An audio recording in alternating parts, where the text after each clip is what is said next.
Hey everyone, this is Max Carroll, and today I'm doing another figure review. Today, this is the second to finale of my G-Fest haul, and it's one of the best things I got, probably second to Godzilla 55, but yeah, next video is going to be my last review of my G-Fest haul. So yeah, it's not even a Bandai figure. It's from Bandai, but it's two figures because it's a double set.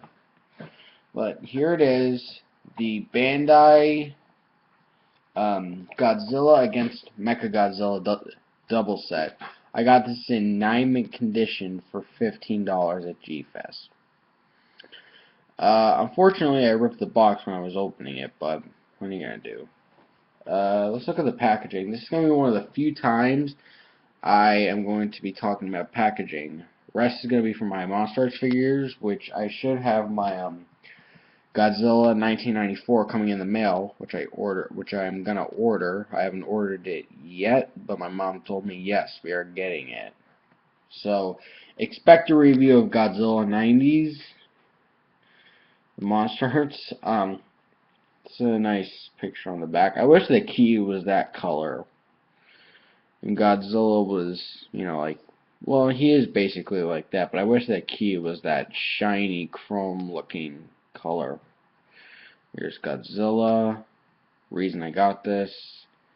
Kiryu. He's a little bland. Got nice artwork from the movie Godzilla against Mechagodzilla. Which on my top 10 Godzilla movies list, Godzilla against Mechagodzilla, my favorite of the 5 Mechagodzilla movies, it ranks at number 7. So Godzilla against Mechagodzilla, and I will do a top 10 movies list soon. First figure I'm going to talk about is the King of the Monsters, Godzilla. For some reason mine has this white speckling on his leg right there. His spines are nicely well done.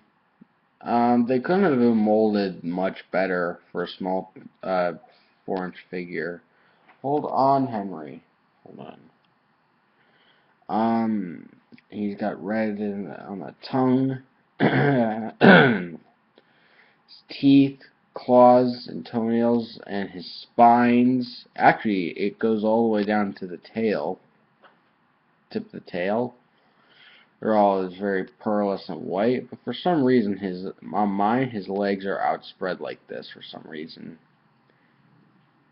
Actually, his head looks more like Godzilla 2000 than Godzilla 02. I don't know why. He actually doesn't look too gray, to be honest. He looks more green. I don't know, grayish green. I know it's not picking up well on the camera, but that's how it looks in real life, a grayish green. Articulation-wise, he kind of has the basics. No glue seal on the tail. That's supposed to be expected with these hyper figures. His arms, like most of the Millennium figures, except the 8-inch GMK Bandai figure, GMK Godzilla, his arms move in and out.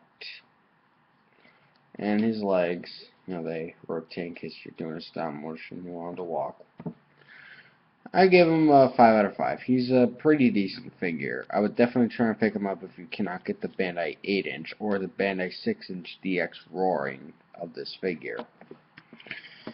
Next is Kiryu.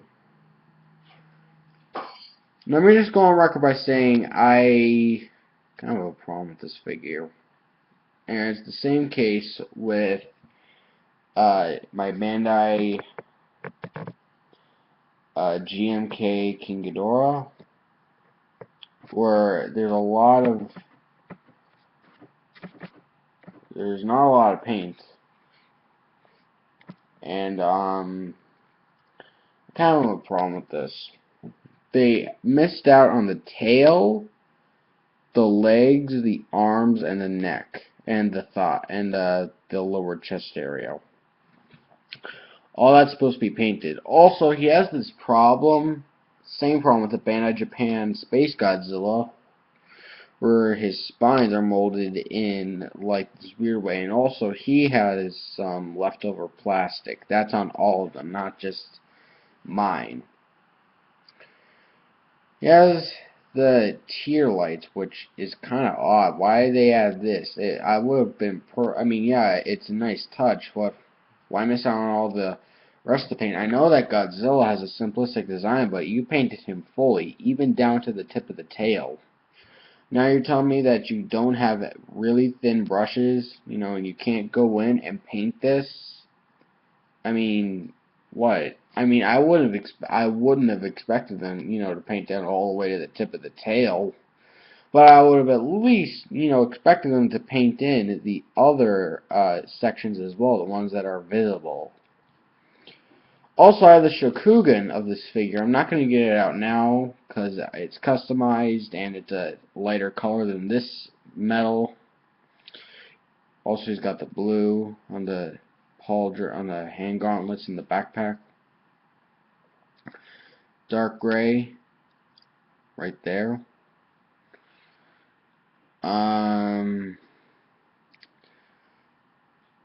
Articulation, he actually has the same amount as Godzilla, except it's in different spots. The only retaining section is his tail, which moves pretty fluently. The other spots, his head, it can rotate 360. I don't feel like doing it because the backpack gets in the way. So his head can turn, he can turn a 360. Arms can rotate 360. No problem there. Believe it or not, even though it's mainly for a connection point, his waist, he can rotate at the waist. So in case if you know you want some more dynamic poses. Yeah. I would give him a 4 out of 5. Or, sorry, 3 out of 5. One thing that they missed on him was leg articulation.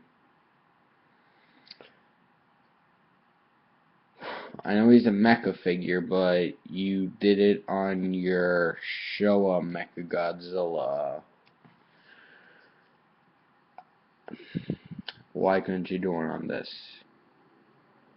I honestly would want to know why you couldn't put leg movement. Even if it was like, I would like them, you know, to move. I want them to walk. I don't want it to do this. If I'm gonna do a stop motion. No, I want them to be like this.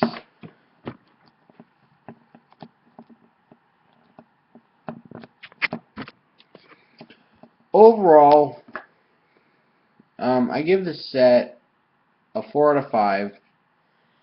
It's not the best.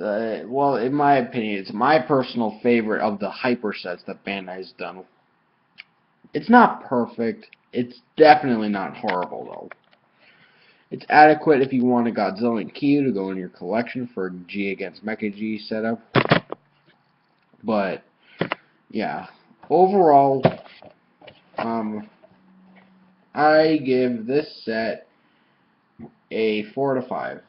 I highly recommend it for the Millennium fan section myself. Millennium, my favorite era. I highly recommend it for Millennium fans. Not if you're a Heisei fan, this probably isn't your style. And if you're a Showa fan, Millennium is probably too sci-fi for you. So that's my another review by Max Carroll. Have a good one.